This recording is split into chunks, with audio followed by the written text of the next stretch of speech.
I think I've been falling for the negative narrative that if you are Islamic or, you believe in Islam or Muhammad, that effectively all of it is the same.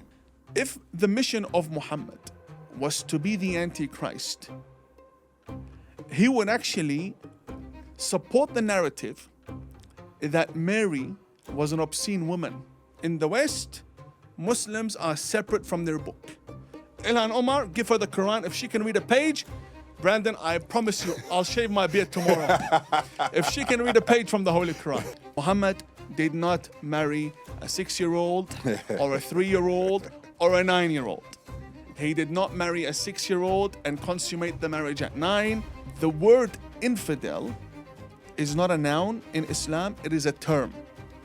And it is applied to the enemies of God. You believe in God. The Jews believe in God. And even those who don't believe in God are not enemies. People can hate Israel all they like. God gave us the ability to love, and God gave us the ability to hate, and God will judge people based on their love and their hate. These group of 15 million Jews, tyrants, did everything possible to exterminate them. So if you believe that God has nothing to do with these people, and that they are the enemies of God, right? You should think again. Like and subscribe to the channel, hit the bell to get notifications anytime I go live and make a video. Y'all already know what to do. Let's get into this. What's going on, everybody? We got an incredible interview for you. Imam Mohammad Tawhidi, also known as the Imam of Peace. He's a governing member of the Global Imam Council and counterterrorism advisor at Trends Research and Advisory. Y'all help me welcome to the show the Imam of Peace. Welcome to the show. Thank you for having me. It's an absolute honor. Now, there's so many questions I have for you. I mean, on every level, and we'll break it down one by one. I want to do this interview. I would say, like my pastor say, let me do it like I feel it. There's so many things I genuinely want to ask you that I do not know about Islam. And I do not know about you or your perspective on certain things, and I want to go through that because I know that there's people in the audience that's probably thinking or may have questions the same way I do. Now, can you explain to me very basically what is an imam as it relates to, I guess, congruency in other religions, right? You know, in Christianity, we have a pastor. Catholicism has a priest. And so is the imam consistent with that leadership position or something different? Correct. So Muslim men of faith who are ordained are referred to as sheikh, or formerly known as cleric. And then you have the status of an imam. And the word imam basically means the person in front. So someone who leads a congregation or a community. And in this context, it is within the Global Imams Council as a governing member. Imams are ordained, so you're not just certified by the school or seminary. You're ordained by a supreme Islamic jurist and authority in the seminary. And imams have greater responsibility. Sheikhs usually prepare the deceased for burial, officiate marriages, divorces, counseling for the Muslim community. Imams, you will find them teaching in seminaries, and you will also find them advising governments, speaking on behalf of Islam, in addition to the Muslim community. That's awesome. Now, what is the difference? Because the average person looks at Islam and the perception is it's all the same. Then you look at it, for people that take it a step further, right? The basic person thinks it's all the same. But then you take it a step further, somebody who's informed to a certain degree, they can see a difference between al-Qaeda, like some of the Middle Eastern Islamic terrorists, and then you see, like Qatar, or you see the UAE and some of these other places, Dubai, which is probably in the UAE. But am I correct? I believe Correct. So, and then you see places like Dubai, you say, well, this seems to be a different religion or a different expression. What's the big difference between the two? Right. So I think in the very beginning, let's clarify that Qatar is very different from the UAE. The UAE is a champion of peace and harmony and coexistence and the Abraham Accords and building the Abrahamic family house. And The other country requires a little bit of thought when describing them. Let me answer your question in a very clear manner. There is mainstream Islam, which means a faith. Islam as a faith. God is one. God and his prophets are to be believed in, believe in their books. And by prophets, I mean the prophets of the Israelites. We're speaking about Jesus Christ, peace be upon him, all the way down to our prophet Muhammad, peace be upon him and his family. That is a faith. We worship 5 times a day. We fast Ramadan, which is in a few days. And we perform our pilgrimage, charity, taking care of the widows and the orphans. That's a faith. And that's the same in every other faith. Then you have Islamism, which is, again, I don't want to draw comparison because of how bad ISIS and al-Qaeda is, but it's similar to Christian nationalism, where people use religion as the foundation for political power. And that can get out of hand. What happened is the extremist Muslims used Islam as a bridge to power, controlling people's faith and emotions and resources and countries. And it's very easy to understand because all what you have to do is look at an organization called the Muslim Brotherhood. Everything Americans are afraid of today has roots in the Muslim Brotherhood. The Muslim Brotherhood was founded in Egypt 98 years ago by a man called Hassan al-Banna. The Muslim Brotherhood is a designated terrorist entity by the majority of the Muslim world. They are an organization, they are not a faith. That's the difference. So going against them, you're actually going against their own charter. You're going against an organization, not against the faith, because they have hijacked the faith. This organization gave birth to the ideology that became the basis for 9/11. Osama bin Laden was a member of the Muslim Brotherhood.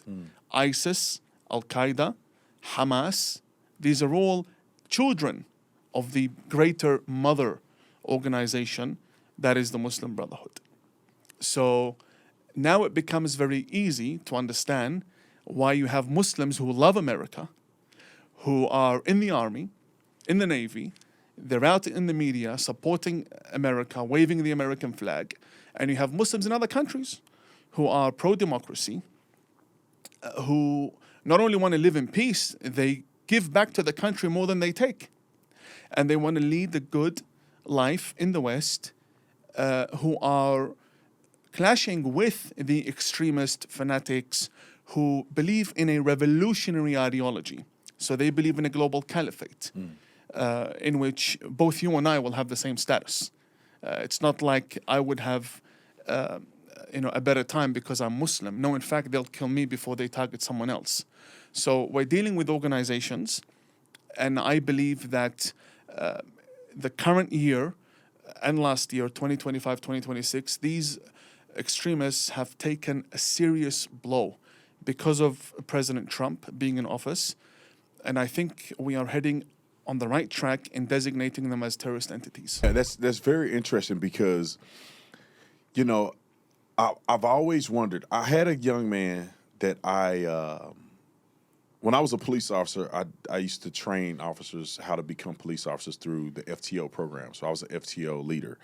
And the young man that I could say trained, he wasn't quite training to be a police officer. He was trained to be a SRO. Not an SRO, but a CSO, which is it's under a police officer. They don't have arrest power. They don't carry a gun. They go and do accidents. So we had the responsibility to train both entities. So young man was training to be a CSO, and he was Muslim. Very nice, the nicest guy ever. He reminded me a lot of you. Very nice, very peaceful, whatever. And I had questions, like I do with my Mormon friends or whatever, and I'm just asking them questions about the religion.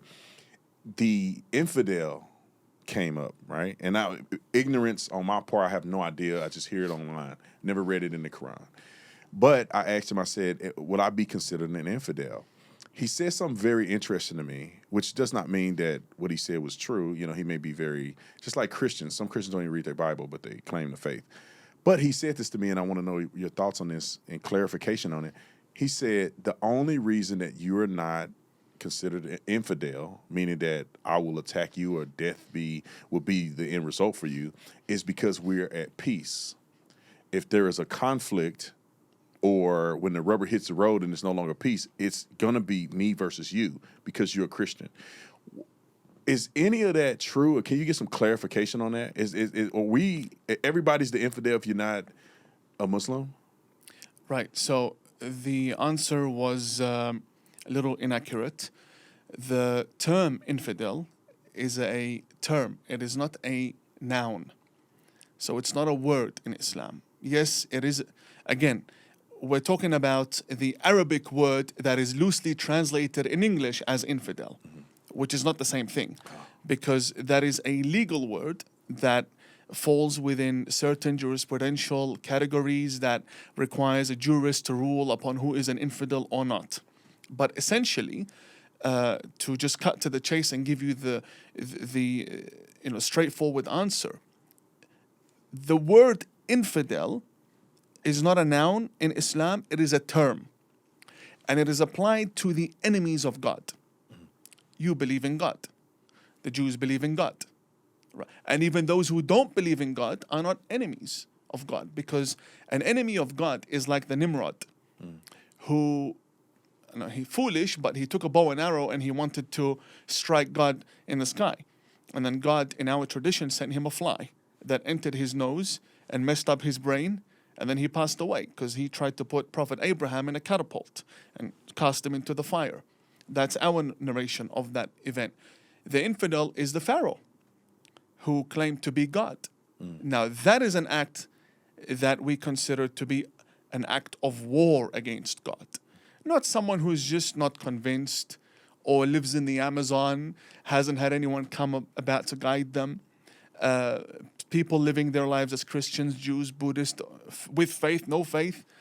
No, the term infidel applies only to those who wage war against God. And it's usually on an individual basis, not a community basis. It's not a collective judgment. That makes sense, because I think that the interpretation of some of those things are very consistent in Christianity too, when it comes to whether or not a person is seeking God or in ignorance versus a person who's saying, I will not serve God, like Satan. In the Christian faith, Satan has made a declaration that he is going to be the enemy of God through and through. So the end result is no redemption for him. I mean, at the end of the day, he's going to be put to shame and cast away forever, unlike those who still have an opportunity to come to the faith and different things like that. Another idea that I had questions about is there are people that believe that Christians and people who believe in Muhammad have no connection whatsoever, which means that they're contradictory to one another. People have made mention that Muhammad was a lot of derogatory things, and I want you to clarify them for me. One was that Muhammad had somehow had relations with a small child. And my question to you is that, is there any proof to that? Is it in the Quran? Is there a misinterpretation? Are people just making this up? Or is there some translational thing going on here? Because I hear it a lot, and people say, they say a lot of negative things about Muhammad, and that he was a warrior that killed innocent people and did nefarious things. So what's your take on that? Right. So we'll start from the very beginning. The coexistence between Christians and Muslims. I think that comes from the impression that Muhammad is the Antichrist. And I hear that a lot because some of my closest friends are Christian bishops and pastors, and we gather in very informal gatherings where our uniforms are not part of the conversation. We dress very casual and titles are dropped, and we ask each other the most upfront questions. And I think that's a very healthy way of developing a friendship with someone from the other faith. Because if I draw red lines, if I say, Brandon, don't you ever ask me this question, then we can never have a conversation. Right. So again, Muhammad is not the Antichrist. In fact, if you take a look at the message of the Prophet Muhammad, and by message, allow me just to clarify within 30 seconds. So the Holy Prophet was born in 570, in the year 570. He passed away at the age of 62, 63 years old. Islam emerged in the year 610, right? In the town of Mecca. Today, it's the capital of the Muslim world. It's the heart of Islam. It's where God's house is in our belief. Back then, it was a small town. And who was Muhammad? Muhammad was an Arab man from the tribe of Quraysh. What is Quraysh? Quraysh was the swamp. Quraysh was the elite of Arabia. Quraysh was the establishment, as we refer to them today. They were the deep state. And they worship idols. They worship idols made from stone and dates and wood. And when they got hungry, they would eat the dates from their gods. And they build them again. And they had two main idols, Allat wal-Uzza, Allat and Al-Uzza.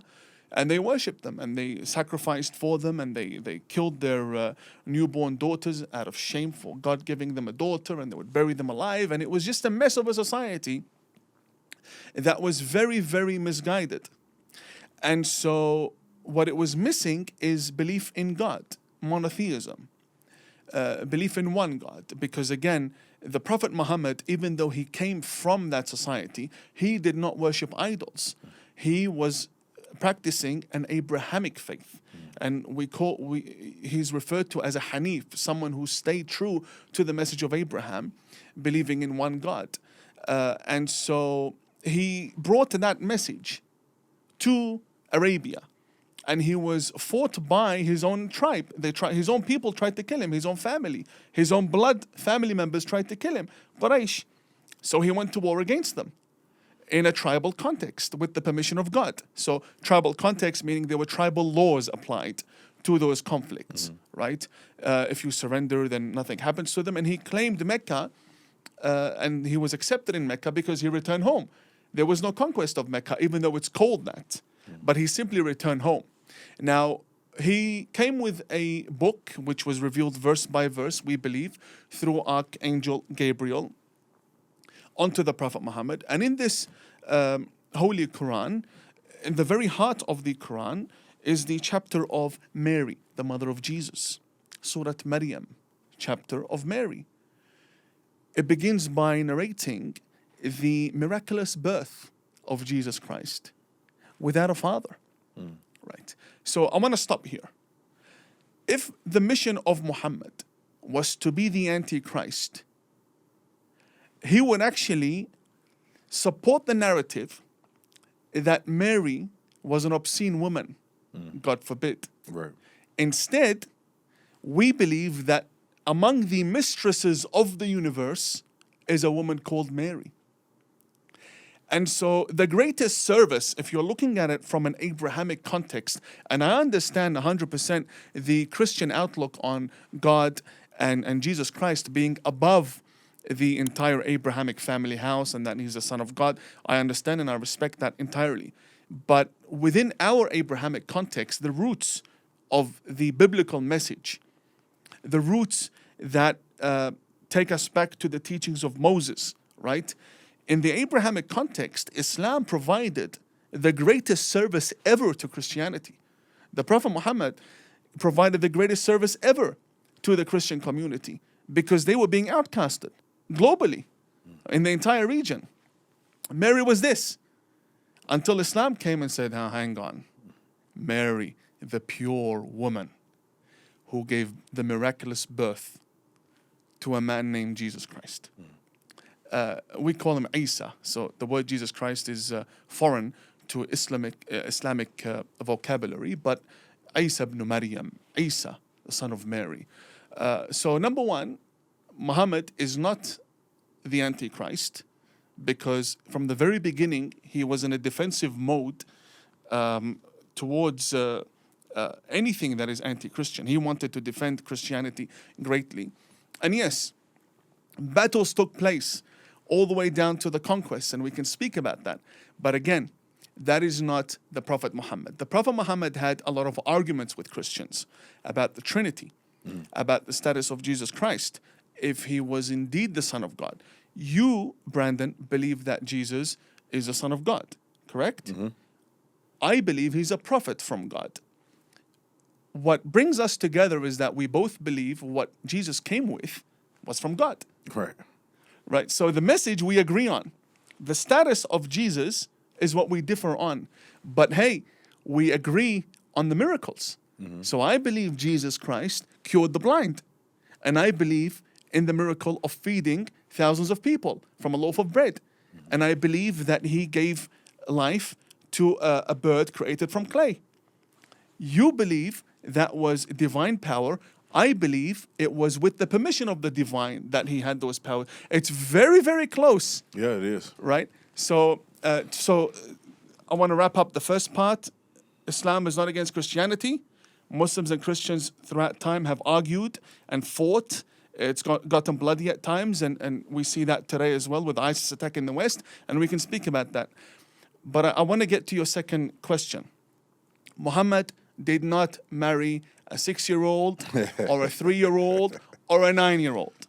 He did not marry a 6-year-old and consummate the marriage at 9. I know of the widely believed, understanding that that's what happened. That is one belief system in Islam. Is it in the Quran? It's not in the Quran. It's not in the Quran anymore. No, it's a historical event that is purely mathematical. And Muslims themselves, we do not agree on the age of Aisha when the Prophet married her. There is no consensus agreement. There are those who say she was 15. There are those who say she was 18. There are those who say she was 21. There are those who say she was even older. Why? Because when we have historical events and we say, we read historical scripture, not the Quran, that says the Prophet got married after this battle. Okay, but that battle happened this year. Someone else will say, no, it happened this year. So now we're weighing the marriage based off of his return from that battle. Or they weigh the date of the Prophet's marriage against her birth. Well, how old was she? When she was born, her father was known as the father of Asma. Okay, so her sister Asma existed before her. And then Asma passed away after her. So Aisha, the Prophet's wife in question, was born and then she passed away while her sister Asma existed. So the numbers don't add up at times.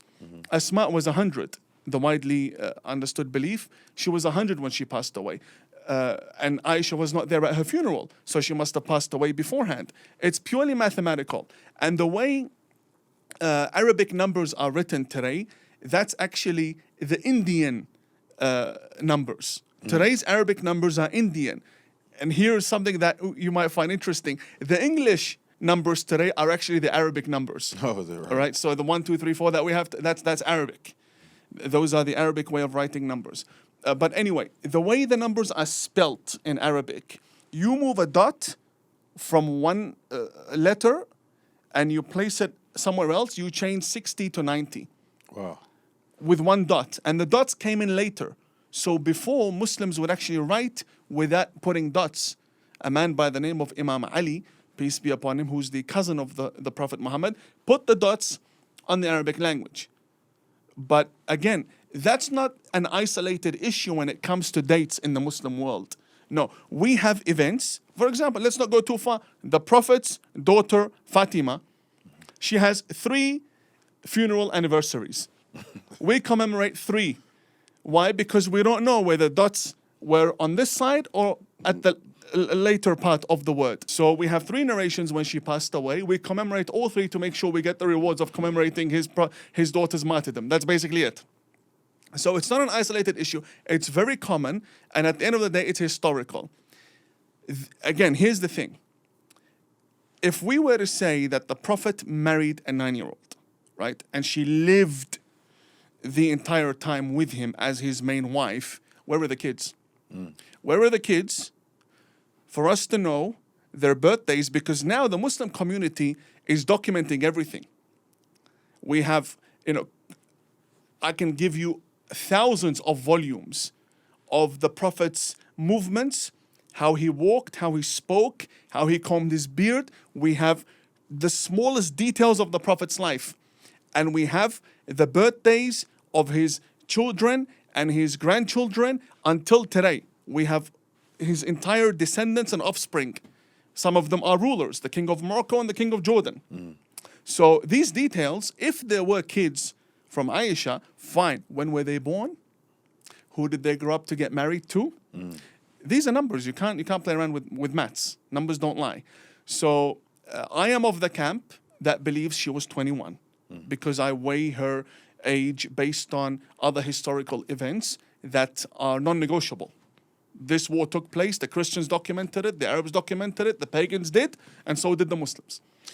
That's interesting because this whole time, obviously ignorance on my part to a certain degree. I'm thinking this must be written in the Quran for people to be so clear that he had to have married a child. They're acting as if this is actually written in the Quran that Aisha was a certain age. No, the Prophet did not marry an underage girl, even by Arabian standards. However, that is very different from Islam allowing underage marriage. So here's the issue here. We can speak about this all we like, and I can say, you know what?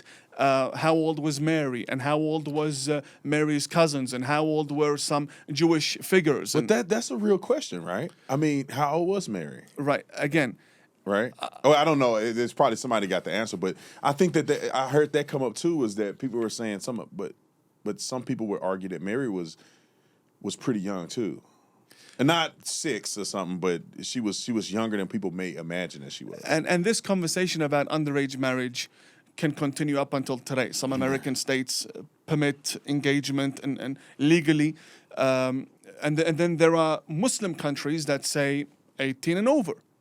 Muslim rulers, Islamic societies that will not allow marriage younger than the age of 18, and then Iraq that just reversed that, down to 9 and then 12, and conversations still going on in Iraq. But the point is, historical events aside, we cannot deny that Islam sees the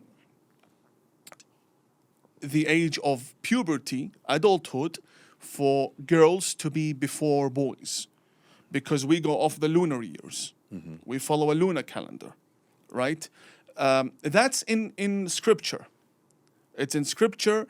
It is not practiced within Muslim societies. It's practiced tribally.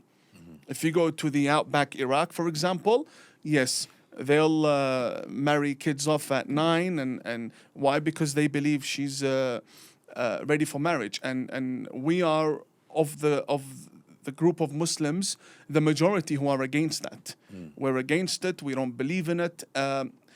Look, a woman's biology being different from a boy's and a male biology does not mean she's ready to be a wife.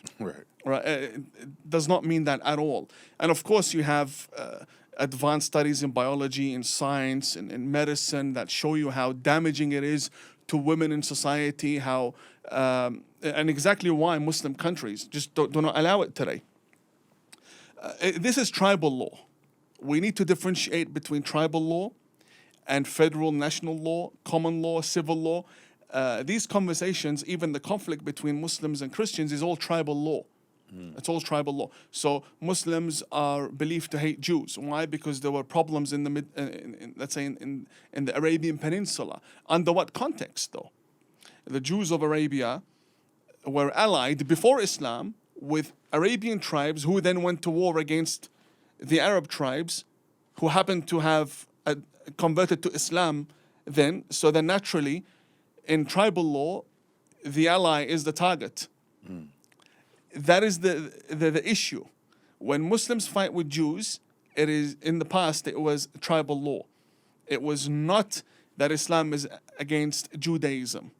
God forbid. God, it would be like shooting ourselves in the head because all of their prophets are our prophets, and yeah. Right. So the Muslim population, people of faith, that claim to be Muslim. I would argue that you probably think the same way that we think about certain Christians. Just because you claim to be a Christian don't make you a Christian. Just because you weaponize the Bible to, fit your own religious bias doesn't make it true. Like there's people in the Westboro Baptist Church, and they're hateful and evil, just contradicting everything that Jesus spoke about. But they claim to be Christian. I don't see them as Christians. There are other people who claim to be Christian, but they don't follow anything in the Bible. They don't even read their Bibles. It's convenient to say that they're Christian. So in the Christian faith, we are not the same. You know what I'm saying? As far as the Christians who do that versus the Christians who actually believe in Jesus Christ. And I wonder, is that consistent with Islam? Oh, yes. I mean, then if that's true, I wonder why do people act as if, and I'm just being honest, I don't know why people act as if you don't like what historically Muslim radicals have done, that it's an indictment on every person that believes in Muhammad. Right.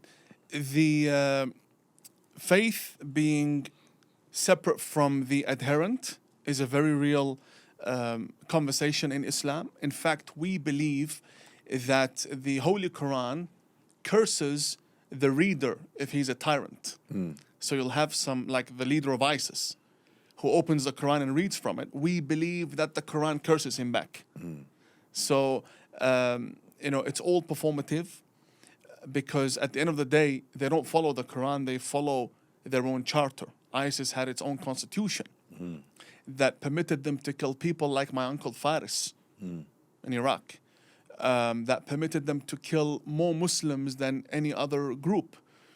So, again, conflict in Islam is very serious. The laws are very, very delicate. Breaking them comes at a severe cost. You cannot target women, you cannot target civilians, you cannot uproot a tree, you cannot block water from your enemy, you cannot target the animals, the horses of the enemy. Right? These are serious humanitarian laws, and conflict in Islam is always defensive. Anyone who starts a war like Hamas, children of the devil, enemies of God. It has to be defensive. And it has to be defensive with patience, meaning that someone attacks you, attacks your home, and you're patient, and you're patient, and you're patient, then you defend.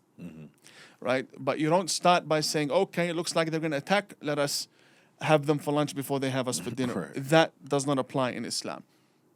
The radicals do not believe they are radicals. They think they are the true Muslims. And the best way to distinguish between the true and mainstream Muslim and the radical is to look at how they speak. Very easy. Now, I've seen you, I think 5 months ago, you were reacting to a few videos about imams in America who are saying, we're here to take over. I'm paraphrasing here. But that was the narrative, that Islam does not accept any other authority above it. The Quran's above the Constitution and that type of language. And you were saying, well, they're telling you what they believe in. That is the Muslim Brotherhood. The guys you showed on your episode then, those are the Muslim Brotherhood of America. Wow. Right? That's the Muslim Brotherhood of America. So how do we determine? I guess you can determine based on what they say. Like how many? Who's winning? Like the Muslim Brotherhood in America, are there more of them than there are of someone like yourself? No. So Muslims came to America in the 17th century, so the early 1600s. And they came through the Atlantic slave trade. And Muslims came in the tens of thousands when they first came in America. Not as organizations, they came as slaves, and therefore Islam was practiced on an individual basis, and therefore it was hidden. I wouldn't say Muslims were Muslim slaves were hiding their faith. No, there's just no reason for them to proselytize. They were slaves, right? And specifically, we're talking about Charleston, North Carolina, Florida, New Orleans, Georgia, and then later on they expanded within the more populated cities, New York, and so on. That's how Islam entered America, through the Atlantic slave trade, and we're looking at 300 to 400 years ago. The Muslim Brotherhood just got here in the 1960s, 1950s, 1960s. Really? They just got here. After their organization was established in Egypt, as I said, they said, okay, we've taken control of the region, let's now expand. And so they expanded with missionaries, and they took advantage of conflict in the Middle East, where it resulted in refugees to then immigrate to the West. And once they did, they got straight to work, because that's the only thing they know what to do. It's to be a revolutionary group that always wants to establish a caliphate. And if you look at their logo, it's planet Earth with their flag piercing right through it. Right? And they come in many flavors, Brandon. The Muslim Brotherhood, you have those who look like Osama bin Laden. Mm-hmm. And then you have those who will dress in suit and tie, right? And Harvard and Oxford degrees, right? And they come in many, many flavors. They're so diverse. There are those who believe that voting is not allowed in a democratic system. You're participating in a non-Islamic governing system. And then you have those who are like Ilhan Omar, right? Who would run for Congress, right? So they are not Muslim. They are Islamists who claim to be Muslim. So she'll claim to be Muslim, she'll cheat on her husband. She'll claim to be Muslim, and she'll run a winery. Right? Islam prohibits that. She'll claim to be Muslim, advocate for abortion, but hey, for Christian kids, not Muslim kids. You can't kill a Muslim fetus, but you can, if you're a Christian, go weaken your family structure. That's for you, right?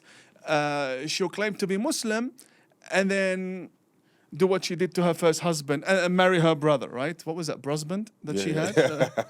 Right? Again, Muslim by name, Mino, right? Rhino, Mino. It's Muslim in name only. And even the whole appearance of it is, anyone who looks at that is not a Muslim hijab. Really? No, a hijab has laws.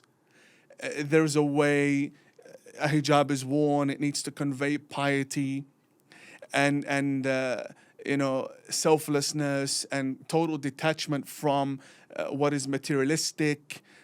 This whole fashion statement, because you're having a bad hair day, is not hijab. You look at a portrait of, Mother Mary, and you see piety. You see that, it's jumping out of the portrait. You see that. You don't see that with these extremists in Congress. And again, this is my opinion. If you want to sue me, not Brandon. My opinion. Okay, so that's how you tell the difference. You get straight. Mamdani is another good example. He's Shia Muslim. He's not even a Sunni Muslim, because the Muslim Brotherhood is a Sunni, claims to be Sunni. So they've hijacked the Sunni faith. Mamdani is Shia. So he shares the same faith as the Iranian regime. Oh my goodness. Right? He's a Shia Muslim. And he's a very, very small minority. I'm a Shia Muslim as well. But we are anti-regime occupying Iran. So the Muslims are a very diverse community with opinions that are pro-democracy, ranging from those opinions to opinions that say, let's abolish the Constitution, have the Quran be the word of God. Where's Mamdani laying on that? Is he one of the ones that is secretly interjecting himself into a position of power that then he will begin to push Sharia law over the Constitution or something of that nature? Is he going to be the one to try to get other people in that believe like him, kind of like Ilhan Omar? They're using this concept of getting into leadership positions to begin to change the fabric of America. Right. This group Rashida Tlaib, Ilhan Omar, Mamdani, and there was a time where I wouldn't even dirty my mouth with their names, but because it's our responsibility to raise awareness, I'll say this: these people are not for America, not for America. Anyone who narrates religious scripture to an American audience and wants to govern through those values, in other way imposing the verses of the Quran on Jews and Christians in a city like New York, that is pure Islamism. It's pure Islamism, and the whole idea, about but the context was refugees and being kind. No. There is no context. No, they're using the case of refugees and immigrants to advocate for a week in New York, because that's exactly what is banned in Saudi Arabia. You can't be a Muslim Brotherhood sympathizer or supporter or be linked to an organization like CARE, which, by the way, God bless Texas Governor Greg Abbott and God bless Ron DeSantis for banning CARE and outlawing them and designating them as a terrorist organization, because that's exactly what they are. They're a terrorist entity. They've been banned in the Middle East and the UAE before America. So America, earlier I said, is heading in a right direction, because during the time of Obama and during the time of Biden, the Muslim Brotherhood was advising the White House. Imagine the fox advising you how to take care of your chickens. Right. Imagine that Bin Laden will come. That's it. Osama Bin Laden, Muslim Brotherhood. CARE, Muslim Brotherhood. That's it. Same ideology, same book, same scripture, same corpus. Same idols, same spiritual father, same books, same charter, same everything. So imagine Bin Laden advising you on national security in America. Right. That's crazy. It was outrageous. But that nonsense ended with Trump. And I think, raising awareness will prevent them from re-entering the White House again. I hope that people learn. I got a couple things that I want to ask you before we close. One is your thoughts on the Syrian president. That was very bizarre. I don't know what Trump's plan is. I don't understand how the Syrian president has legitimacy at all. I can kind of see how wishful thinking and hoping that he would turn the leaf somehow may be workable, right? If Syria is reasonable, it makes the Middle East better, with Israel being peaceful to America, and if they can just create a corridor of peace, that would make sense. Your thoughts on Benjamin Netanyahu and the whole Israel conflict, because it is insane to me how much people hate Israel. And not most people, but people in America. They absolutely hate everything about Israel. And I've been to Israel, and I don't think that they're any better than America. When it comes to, they probably have corruption just like anybody else. Netanyahu could have his own level of corruption like any other politician. But Syria, your thoughts on Israel, and I want to talk to you about those two things. So, Syria, firstly, the previous dictator, Bashar al-Assad, criminal of the highest order. There is no room for defending that guy. Just like Saddam Hussein. What happened after them is bad, but they were terrible too.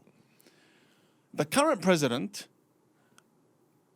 is the only time I will tell you I have no idea.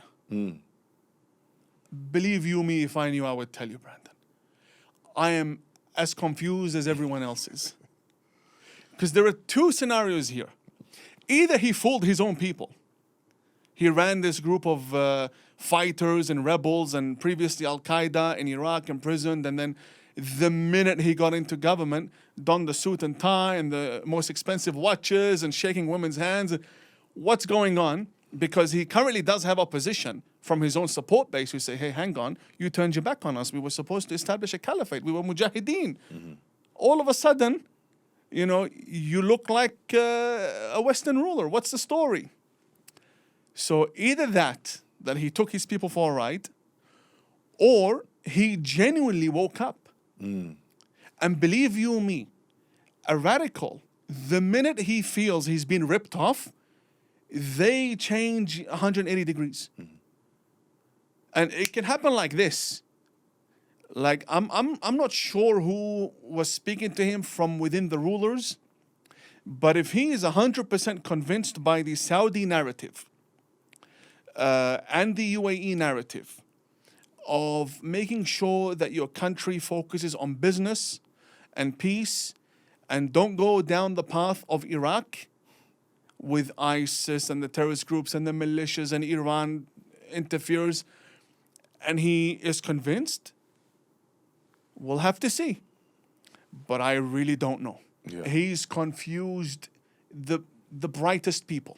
Really? Yes, I'm telling you, people from the intelligence agencies around the world just don't know. I mean, the one issue in my adult life that I see intelligence agencies conflicted about is this guy.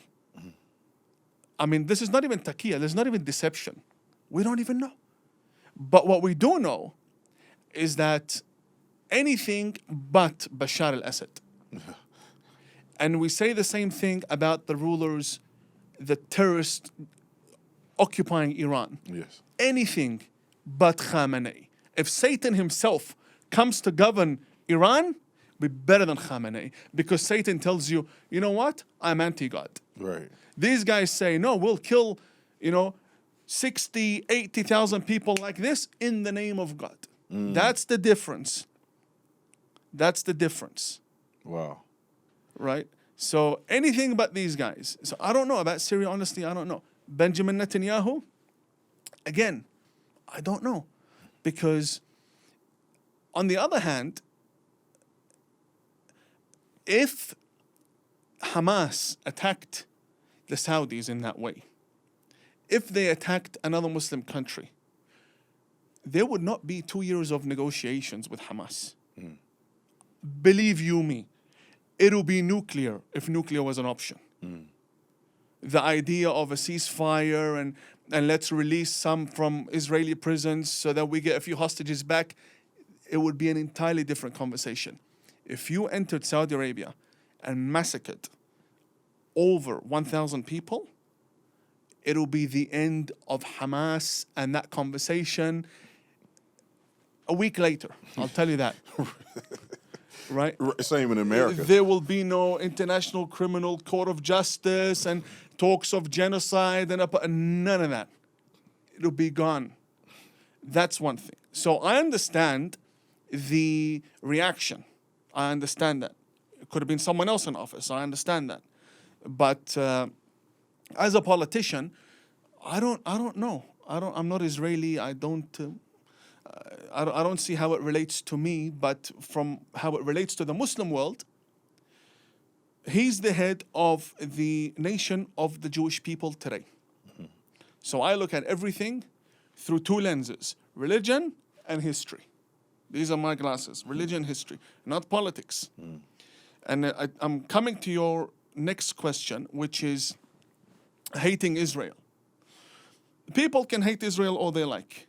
God gave us the ability to love, and God gave us the ability to hate, and God will judge people based on their love and their hate. However, I have a question. These group of 15 million Jews, they don't proselytize. They don't want you to become Jewish.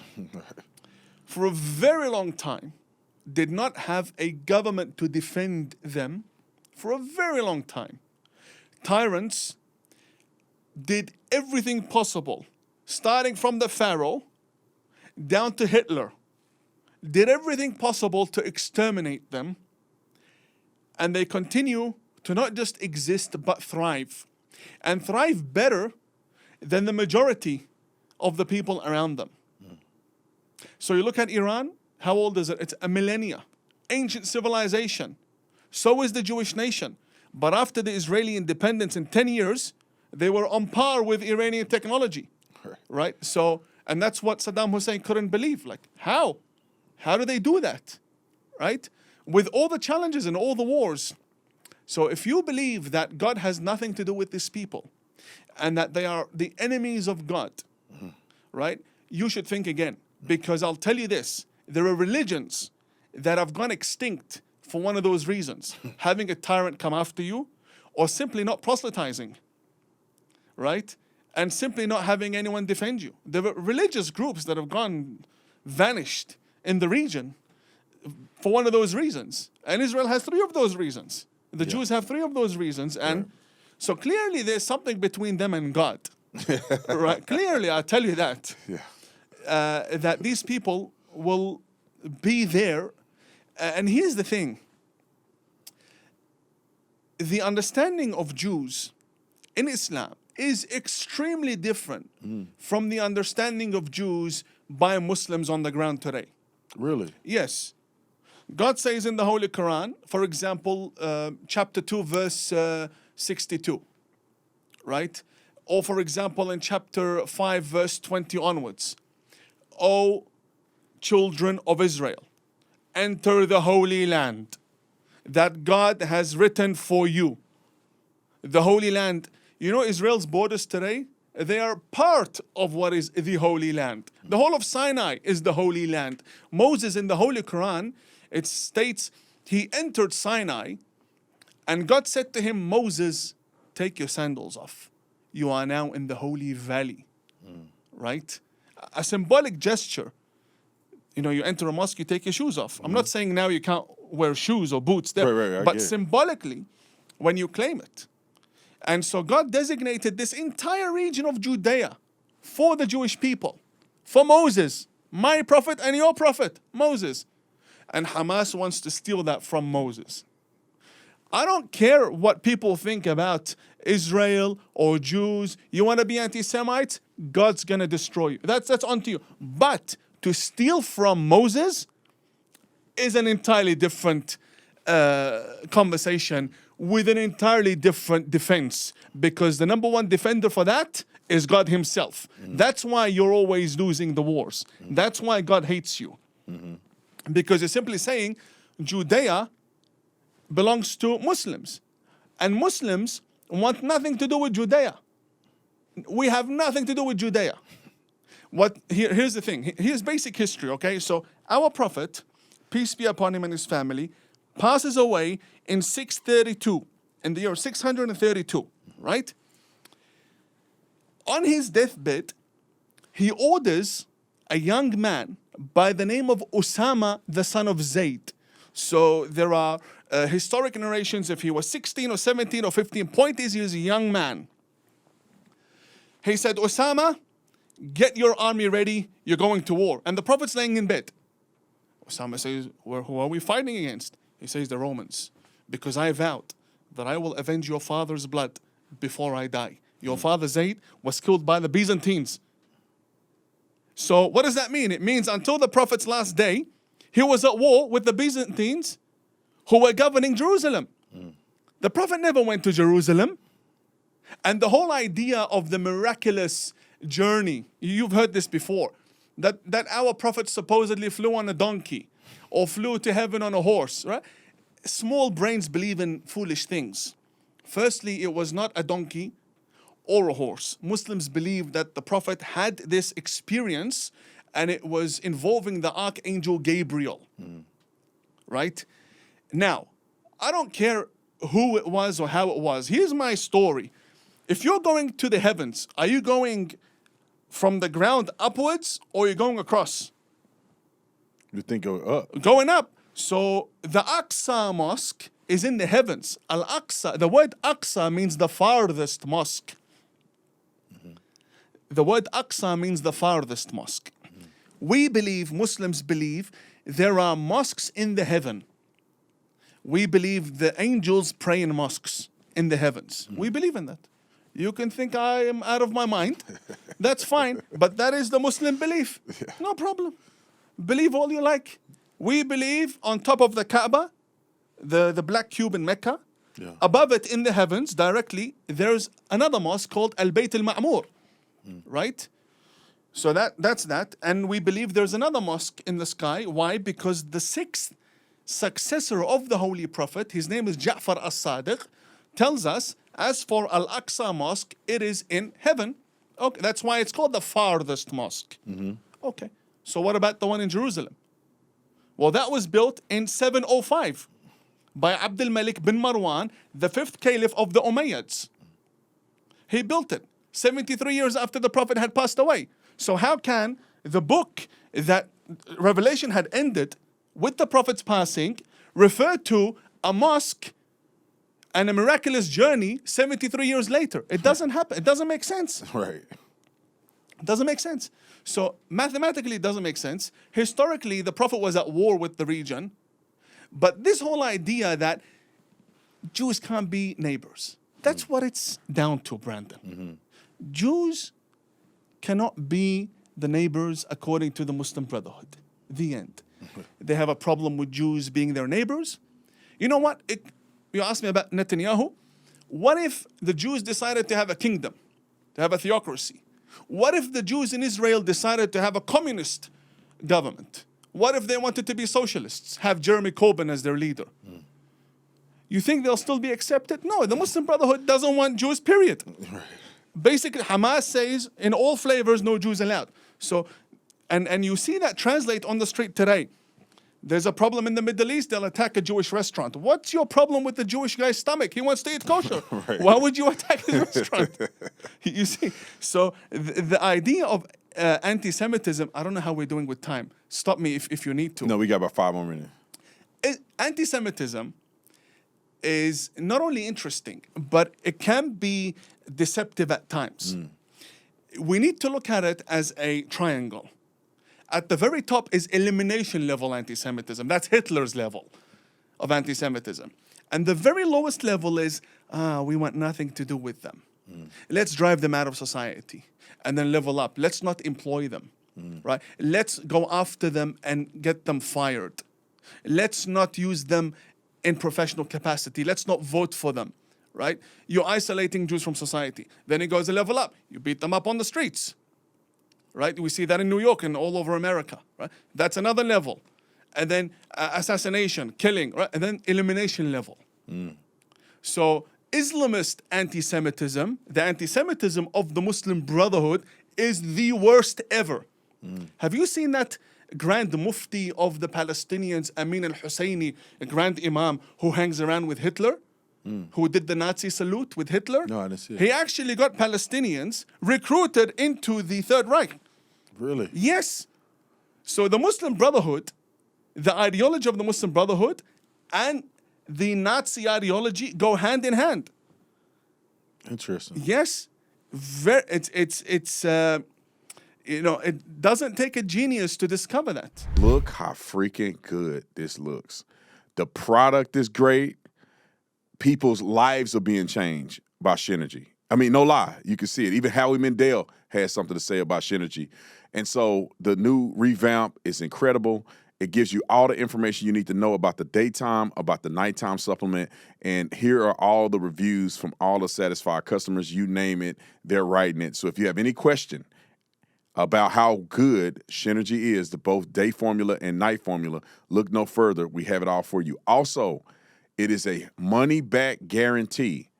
If you buy Synergy and it does not help your performance, help your mental clarity, and do what we say it does, if you take the night drink and you do not get the best sleep of your life, send it back. We'll get your money back.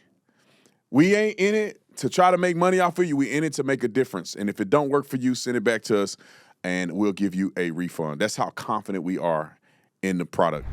So really our fight collectively as Americans who love this country, who believe in God, no matter, which kind of pathway you go down. And I'm going to say this, and it's going to get me in trouble a little bit, but I often really believe this with my whole heart. I really believe that people who believe in God, because of tradition, partially religion, they have a different flavor. And I honestly believe that at some point, and I could be wrong, I believe at some point, people who genuinely seek God could end up at the same spot in the end. And when I say same spot at the end, I'm not talking about end up in heaven at the end. I'm talking about revelation. Because it seems like in the purest form of each of the major religions, it's very similar. It's just a few things that are like historically, contextually off. For instance, we all believe in God. Abrahamic religion, meaning that we all believe Abraham is our father in the religion. We believe in the same prophets. I'm not familiar as much with Islam, but Jesus Christ is not denied. You guys believe in Jesus Christ. You guys believe that he's coming back, right? Or am I tripping? The second coming, we believe, yes. The second coming. And it's very similar to the second coming of Christianity. And also, I think that the Jewish faith believes that the Messiah will come. That to me can intersect with the second coming. If they just say if Christ came back, you guys will believe he came back. And people are going to eat me up on this. I'm not 100% speaking accurately about every religion. I'm just generically speaking. Come back for the second coming in the Muslim faith, and obviously the Christian faith, Jesus come back for the second coming is prophesied in Revelation. And then the Jewish people believe that he's coming back, but this is the first time he's come. But if he actually comes, that's the first time for them, and he's returning back for the other two religions. And at one point, we're going to see Christ for who he is, in my opinion. But I think it's the problem is the brotherhood. It's not Islam.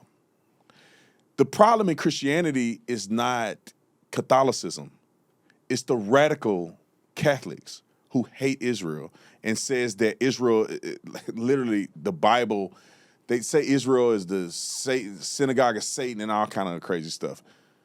The Jews who are super Orthodox who hate everybody else, and which everybody in Israel hates that same group. The Nature Carta. Is that what it's called? The NK, they're like 5,000. Right, and it just is soaked from the government and whatever the case it be. So it's just interesting, man. I'm glad that I had a chance to meet you because I had a very negative, I think I've been falling for the negative narrative that if you are Islamic or, you believe in Islam or Muhammad, that effectively all of it is the same. But after hearing from you, meeting with you, it makes me open my mind up to say, the good in Christians is the same good in Muslims and the same good in Jews. It's good people that are seeking. It's the weirdos, extremists that are causing such division, which, in my opinion, hurts us from coming to a central understanding for one another. Brandon, if I were to tell you, I want to worship this microphone, you will say, I think, you know what? More power to you. God bless you. Worship the second microphone too, and, have at it. No one really cares what Muslims believe. No one cares. If you hear Islamic beliefs, you could say, you know what, that's your issue. You want to believe in that, fine. You will care if I came back and said, Brandon, you know what this microphone tells me? It tells me I need to change you.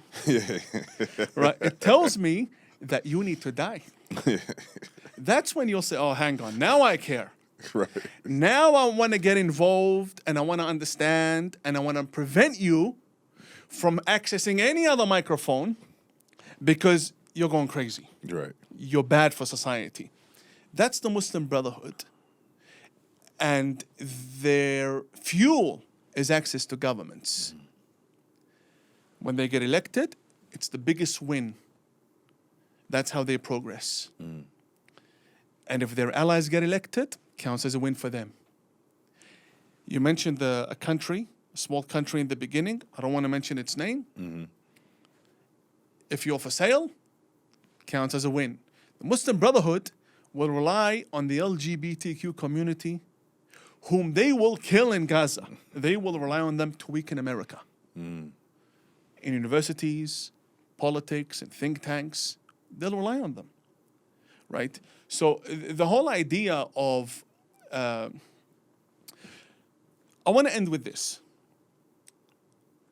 The Holy Quran mentions the Prophet Muhammad in many, many ways. He's called Muhammad, he's called Ahmad, he's called Taha, he's called Yasin, But the Prophet that is mentioned the most, by the way, the Prophet Muhammad has other names. Mustafa is also a name of the Prophet Muhammad.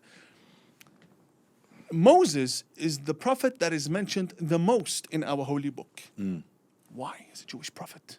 Why? Because Moses represents the struggle between good and evil. His entire life, from the day he was born, Pharaoh was looking for him, trying to kill him.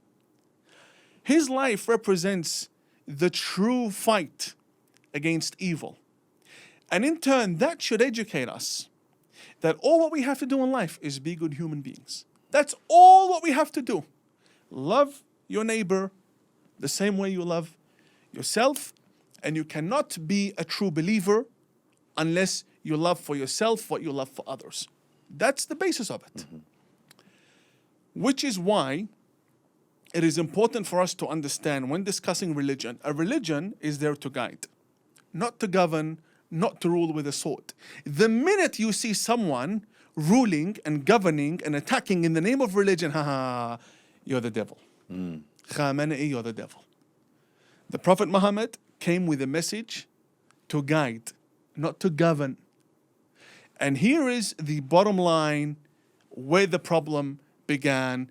When we went as a Muslim community and a Muslim religion, we transitioned from caliphs to kings. I'm speaking about the early years. When the king said, you know what, I also descend from the lineage of the Prophet Muhammad, what do I need a faith leader for? I'll be both. I'll be the king and the representative of God, which is why you have Ayatollah Khamenei. Ayatollah means the sign of God. Ayah means verse, sign, and Allah, God. Ayatollah, the sign of God. He's the sign of Satan. Because if you think, even a cockroach can be the sign that God exists, because it was created at the end of the day. Right. These are titles they use up and down. No, neither here nor there. So that's all what we have to do as human beings. Just be good to each other. Live peacefully. Do not kill. Do not harm anyone. And respect other people's opinions. You know, someone can approach me and say, your prophet is 1, 2, 3, 4, 5. All the bad things. But I know deep inside, that is not my prophet. I know deep inside. But he is excused because when he sees ISIS, why do I have to blame him? Right. Can't blame him.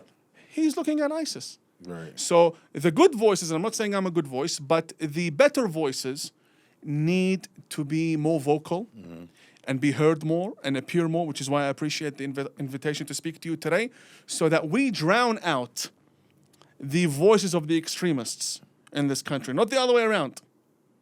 And, you know, again, I know we're running out on time, but there are a lot of distractions in this conversation about peace and coexistence.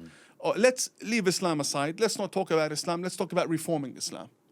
Islam will never be reformed. And reforming Islam is an absolute delusion. Reason being, Muslims will only accept what is 100% from God. The end. Reform is man-made. Will never be accepted. There is not a single reformed Muslim or mosque or community in America. No, distraction. Reforming societies, I am all for it. Changing curriculums, having women in positions of government, reforming societies in general, moving forward, I'm all for it. Bin Laden said he was a reformer. So did Baghdadi. Everyone claims to be a reformer. Khomeini did too, right? What type of reform are you talking about? It's a distraction. I don't like it. I believe in social reform, not religious reform. And I think ultimately, Muslims are separate from their book. In the West, Muslims are separate from their book. Ilhan Omar, give her the Quran. If she can read a page, Brandon, I promise you, I'll shave my beard tomorrow. If she can read a page from the Holy Quran. If the majority of these extremists who are now fighting, from Chechnya and al-Shabaab in Somalia, if they know the Arabic alphabet, let alone read the Quran, I'd apologize to you. These people are brainwashed by the Muslim Brotherhood, who knew very well how to hijack a religion, right? And the problems we're facing today, by the way, are 100 years old. 98 years old. We're 100 years behind. So we can start again, or we can just be realistic and say, okay, we either go to war against these guys ideologically, be more vocal against them, or we just sit back and let them destroy society. And I choose to not sit back, and I choose to speak out. And in that context, I brought a book with me that I want to gift you. Oh, okay.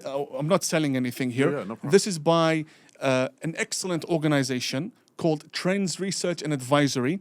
The CEO, Dr. Muhammad Al-Ali, sends you his regards. Oh, well. They are the only organization on planet Earth today in the history of terrorism that has produced the encyclopedia on the Muslim Brotherhood. Really? Right? And this here shows you the economic structure of the Muslim Brotherhood. It's the fourth study. It's in English, of course. Oh. This encyclopedia is projected to reach 30 volumes in 16 languages already. Wow. Right? So he's reached about 16 volumes already. We hosted them in the Canadian Parliament in November, the 20th of November last year. This is the work of the UAE. If there's one country that is protecting America from Islamist extremism and the Muslim Brotherhood, it's the UAE. Really? Focused. The UAE designated CARE 2014, and it's an American organization. They designated them as terrorists 2014, and just now we've woken up to it in America. That's crazy. Right. It's That's been a crazy. pleasure speaking to you, Brandon. Likewise. And I appreciate you taking the time to come on the show and answer questions, man. You know, a lot of people don't answer questions. They get all clammed up and they don't want to say certain things and it gets all weird. But, man, I respect you a lot. That's why I wanted to have you on, and it's been such a pleasure. I mean, exceeding my expectations. I feel like we need to connect more, even outside of this, man. I want to learn more. I want to, open my mind up. And, for the people out there that say I'm getting paid by somebody, I'm not. And how much though? Is it 7,000? Yeah, 7,000. Now they're gonna say I'm getting paid by that little country we talked about. Oh, I earlier. am nowhere near that country. I'm the farthest thing from it. That's what they're gonna say. But anyway, I appreciate you coming on, ladies and gentlemen. Another incredible interview in the books. The Imam of Peace. Y'all to go check him out on social media. We have the links in the description section. We'll put it all there. God bless you guys. God bless America. We're out of here.